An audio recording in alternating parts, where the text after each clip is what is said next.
अस्सलामुअलैकुम। मैं यूसुफ मुकाती रोटी बैंक सेवा ट्रस्ट का अध्यक्ष बोल रहा हूं। आज हम एक पैगाम लेके आए हैं खास तौर पे मुसलमान बहनों और भाइयों के लिए। अभी आप जानते हैं पिछले हफ्ते के अंदर जो है तो खासदार का इलेक्शन औरंगाबाद शहर में हुआ, जिसके अंदर हमारे इम्तियाज जलील साहब जिसके अंदर हार गए और 2 बार इम्तियाज जलील साहब इसके अंदर जीते। एक बार आमदार जीते, एक बार खासदार जीते। हमारा बोलना यह है कि हमारी कौम के साथ नाइंसाफी हम बिल्कुल भी बर्दाश्त करेंगे नहीं, नहीं, नहीं, नहीं। उसका कारण नंबर 1, इम्तियाज जलील साहब पिछले 10 साल का उनको बहुत जबरदस्त तजुर्बा है। उन्होंने बहुत सारी फाइट की माशाल्लाह और बहुत अच्छे तरीके से फाइट किए। तो हमारा इम्तियाज जलील साहब को बोलना है कि आप वापस से एमआईएम पार्टी ज्वाइन करेंगे, जो पार्टी के अंदर आप है, वापस से आप एमआईएम के अंदर एमएलए के अंदर लड़ेंगे। तो उसके नुकसान क्या क्या है हम आपको उसका आज बताने को आए हुए हैं। और इसके अंदर जो है तो आपने खुद 10 साल के अंदर इसका ऑलरेडी तजुर्बा ले चुके हैं। जब तक आपके पास पैसा और पावर रहेगा नहीं, आपकी वैल्यू जीरो रहेंगी, बिल्कुल जीरो रहेंगी। तो हमारी इम्तियाज जलील साहब से गुजारिश है कि आप जो आपका एक्सपीरियंस है उस एक्सपीरियंस को फायदा उठाते हुए आप इंडिया गठबंधन के कोई भी घटक दल के साथ जुड़ जाइए। कोई भी घटक दल, चाहे आप राष्ट्रवादी पकड़ो, आप कांग्रेस पकड़ो, आप उद्धव ठाकरे पकड़ो, आपको जिसके अंदर भी जाना है आप जाइए। उसका कारण यह है कि हमारी कौम पिछले 10 सालों से जो चीज के लिए तरस रही है वो चीज उसको मिलना चाहिए। आज एजुकेशन का मामला औरंगाबाद में बराबर नहीं है, हॉस्पिटलिटी मामला औरंगाबाद में बराबर नहीं है, आप प्लेग्राउंड यहाँ पे खेलने के लिए मैदान बराबर यहाँ पे औरंगाबाद शहर के अंदर नहीं है। और औरंगाबाद शहर के अंदर जैसा डेवलपमेंट होना चाहिए वैसा डेवलपमेंट हमको पिछले 10 सालों में इम्तियाज जलील साहब की पार्टी की तरफ से कहीं पर भी दिखा नहीं। नंबर 1 बात। इसके बाद जो है तो इम्तियाज जलील साहब के वास्ते मेहनत मुस्लिम कम्युनिटी और दलित कम्युनिटी, जिसने बहुत ज्यादा मेहनत करते हुए इम्तियाज जलील साहब को पहले आमदार भी बनी, उसके बाद खासदार भी बनी। मगर बदनसीबी से ना उनकी रहनुमाई इम्तियाज जलील साहब ने किए, ना उन मुसलमानों ने किए कि आपने हमारी कौम के लीडर को जिताए। ना मुसलमानों के साथ रियायत की, ना इम्तियाज जलील साहब ने दलितों के साथ रियायत की। यह गलती बिल्कुल हमारी कौम से हुई हुई है। इसका हमें उन लोगों से माफी मांगनी चाहिए। दूसरी बात, जब हम अगली बार एमएलए इलेक्शन में जाएंगे, कोई भी पार्टी से जाओ, तो हमें 2 जात के वोट चाहिए। अब हमारे पास मुस्लिम के साथ दूसरी जात कौन सी जुड़ेंगी? वो है दलित। अब दलित जात जुड़ाने के लिए हमको सबसे पहले उनसे माफी मांगनी पड़ेगी कि हमने आपके साथ गलत काम किए, हमें आप एक मौका दीजिए, हम वापस से सत्ता में आएंगे और हम आपके पूरे जितने भी हमारी गलतियां है वो गलतियों को हम पूरी सुधारने की कोशिश करेंगे। ठीक है। इसके बाद आप देखिए, हैदराबाद से जब असदुद्दीन अवैधी साहब औरंगाबाद आए थे, पिछले आप 10 साल पहले का आप इतिहास याद कर लीजिए। 10 साल पहले अवैधी साहब ने क्या बोले थे कि जैसा और हैदराबाद के अंदर हम लोग काम करते हैं, एजुकेशन के अंदर, मदरसों के अंदर, हॉस्पिटलिटी के अंदर और जन सेवा के अंदर जो फ्री योजनाएं हम लाते हैं, जो अवैधी साहब खुद लाते हैं, वो औरंगाबाद में पिछले 10 साल में आपको कहीं देखने मिली क्या? कहीं देखने मिली किसी को भी? कि एमएम की तरफ से असदुद्दीन साहब ने कई बच्चों को स्कॉलरशिप दिलाए एजुकेशन के माध्यम से, कई बच्चों को कुछ दिलाए, कई बच्चों को कुछ दिलाए, ऐसा हमने कहीं पर भी पिछले 10 सालों में देखा नहीं। उसके बावजूद भी हमारे नौजवान एमएम के, असदुद्दीन साहब के और इम्तियाज जलील साहब के दीवाने हैं, माशाल्लाह दीवाने हैं। जिस तरीके से बीजेपी के अंदर अंधभक्त है, उसी तरीके से अंधभक्त एमएम के अंदर भी है। अंधभक्त होना अच्छी बात है, पर उसके नुकसानात जो कौम को उठाना पड़ रहे। मैं आपको एक बात बोलता हूं, एमएम आने से पहले हिंदुस्तान के कई शहर ऐसे थे जहां मुसलमानों का दबदबा था, जहां मुसलमानों का राज था। और 10 साल बाद आप आके देख लीजिए, पूरे हिंदुस्तान की बात तो छोड़ दीजिए, एक छोटे गांव के अंदर ही मुसलमान का दबदबा खत्म हो चुका है। और यह बात भले माफी हर मुसलमान जानता है। देखिए, मेरा बोलना है कि अगर आपको लड़ना है तो आप सिस्टम में आके लड़िए। आप जब तक सिस्टम में इम्तियाज जलील साहब बैठेंगे नहीं, तब तक आप लड़ नहीं सकते। और जिस दिन आप सिस्टम के अंदर आएंगे तो आपकी लड़ाई 10 गुना बढ़ जाएगी और सिस्टम आपके साथ चलेगा पूरा का पूरा। आप सिस्टम में नहीं है, मेरी पूरी बात हो जाने दीजिए। आप सिस्टम के अंदर आप आके लड़ेंगे नहीं तो आपको कोई फायदा होने वाला नहीं। जब आपको फायदा नहीं होगा तो आप हम कौम का फायदा कैसा कर सकते हैं? आप अगर हम कोई भी गवर्नमेंट से, देखिए इम्तियाज जलील साहब पिछले 10 साल से आमदार खासदार है, उनको जो भी फोन आता होगा तो गवर्नमेंट के अपोज आता होगा, मेरा घर तोड़ने को आ रहे, मेरी गाड़ी उठाने को आ रहे, मेरी गाड़ी पकड़ ली, मेरा ये, मेरा अमका, मेरा ढमका। इन गवर्नमेंट में ऐसी मदद क्या करेंगे आप बताइए मेरे को। जब आप गवर्नमेंट में जाएंगे, और औरंगाबाद शहर तारीखी शहर है, और मैं आपको चैलेंज के साथ बोलता कि औरंगाबाद का मुसलमान आमदार बना कि यहां मिनिस्टर बना। मैं चैलेंज के साथ आपको बोलता, कोई भी पार्टी रहो, उद्योग सेना की रहो, कांग्रेस की रहो, राष्ट्रवादी की रहो, क्योंकि औरंगाबाद शहर से जब मैसेज जाता पूरे मार्ग बन जाता।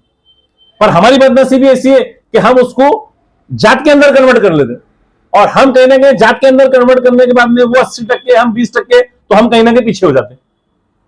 हमको अगर सिस्टम में लेकर लड़ना है तो इम्तियाज जलील साहब को इंडिया गठबंधन के कोई भी घटक के अंदर आके फाइट करना चाहिए, ये मेरी मांग है। और मेरी मांग मतलब रोटी बैंक सेवा ट्रस्ट के अंदर मैं हजारों लोगों के साथ रह के काम कर रहा, मतलब हजारों लोगों की मांग है। और मैं आपके माध्यम से ही बोलना चाहूंगा लोगों को कि मेहरबानी करके इम्तियाज भाई अगर सही कर रहे तो आप खुलेआम बोलिए सही कर रहे, अगर गलत कर रहे तो आप खुलेआम बोलिए गलत करिए। देखिए हिंदुस्तान के पूरे वोट उलेमा ने बोले इंडिया आघाड़ी डालो, डाले कि नहीं लोगों ने?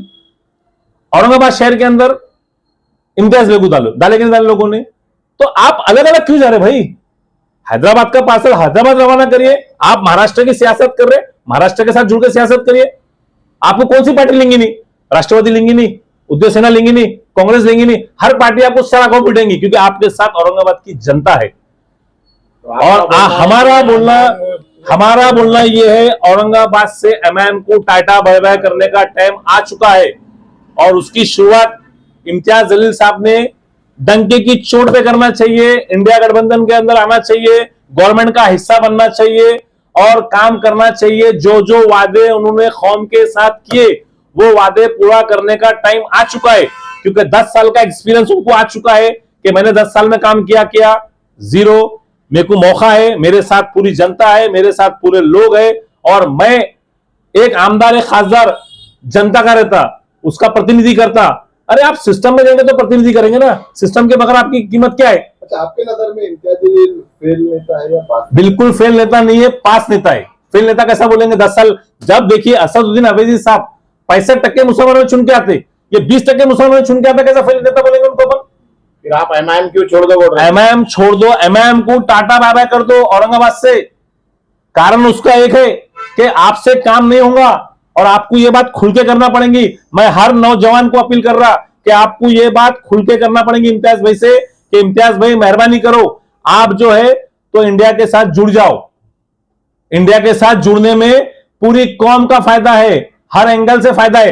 हर एंगल बताओ, मैं आपको हर एंगल का जवाब दे सकता हूं, मैं आपको कौन से एंगल से फायदा नहीं है। आखिरी सवाल, जैसा लोकसभा इलेक्शन में कांग्रेस को भरपूर जो है तो महाराष्ट्र की जनता ने प्यार दिया, बिल्कुल पूर्ण सपोर्ट करा है कि विधानसभा इलेक्शन में भी मिलने वाला है। विधानसभा इलेक्शन के अंदर औरंगाबाद शहर की परिस्थिति थोड़ी चेंज है, वो चेंज का कारण एमआईएम पार्टी है। हम टाटा बाय बाय करो क्यों बोल रहे कि आप सिस्टम में आके लड़िए ना। अगर हमारे मुसलमान भाइयों का फायदा हो रहा है तो सिस्टम में आके फायदा होगा। आप सिस्टम, खतरा किसका है? अरे 1-2 सीट से कोई खतरा रहता है? मेरी बात सुनिए, 1-2-5 सीट से किसी को खतरा रहता नहीं, बराबर है। आप खतरे की बात छोड़ दीजिए, आप बात करिए मेरी कौम के फायदे की। मैं जो बात कर रख रहा हूं तो मैं मेरी कौम के फायदे की बात कर रहा हूं, और हजारों लाखों लोग ऐसे जो ये बात करने पे मजबूर है, मगर खुल के बात नहीं कर रहे। अरे खुल के बात करो ना। इम्तियाज भी हमारे घर के बाहर के थोड़ी है। अगर इम्तियाज भी गलत करे तो हम सबका फर्ज बनता है कि भाई इम्तियाज भी आप मुसलमान आपके साथ है, आप ये काम नहीं ये काम करिए, ठीक है। 10 साल पहले जो होगा उसको छोड़ दीजिए, पर आज तो ये काम करने का मौका ही ना हमारे पास नहीं। सीधा ये कहना है कि उन्होंने एमआईएम को बाय बाय कर दिया। इन्होंने हैदराबाद पार्टी को बाय बाय करना, महाराष्ट्र पार्टी कोई भी पकड़ना, उन्होंने बराबर है, कोई भी पार्टी पकड़ना, पूरे मुसलमानों को सपोर्ट करना।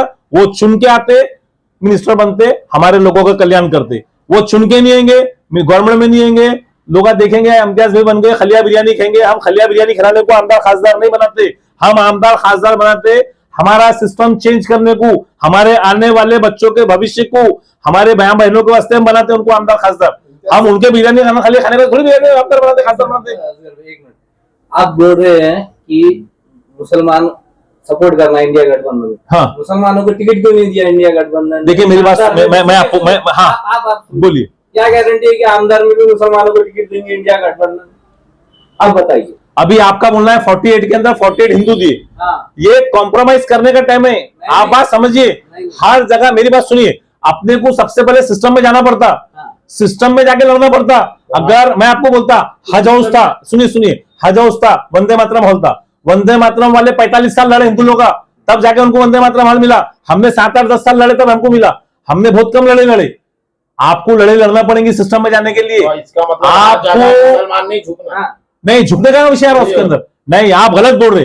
ये मेरी बात सुन लीजिए, जो आइडियोलॉजी रहती कांग्रेस की आइडियोलॉजी, राष्ट्रवादी की आइडियोलॉजी, वो आइडियोलॉजी को अपना संरक्षण मिलता। आप देखिए मेरी बात समझ लीजिए, आप टिकट देके जीत के आना बोलते क्या? क्यों भाई, कांग्रेस पार्टी ने तो वजाद मिर्जा को बने नहीं क्या एमएलसी के अंदर? वो भी देखते ना। आप मेरी बात सुन लीजिए, मेरी बात सुन लीजिए, आपको घर के अंदर जाके लड़ो ना। कांग्रेस पार्टी, राष्ट्रवादी पार्टी एक घर है, इसमें बैठ के लड़िए ना। अब इसके अंदर बहुत सारे मुस्लिम नेता भी थे ना पिछली बार, तो नेता खत्म किसके वजह से हुए? आखिरी में चलते हुए बता दीजिए कि पिछली बार आप कैंडिडेट भी रहे हाँ, थे, हाँ। एक बार फिर से इरादा है। अगर मेरी कौम मेरे साथ खड़ी तो मैं सबसे आगे खड़े रहूंगा। मेरी कौम मेरे साथ खड़ी तो सबसे आगे यूसुफ मुकाती खड़े रहेंगे उसके अंदर। ओके।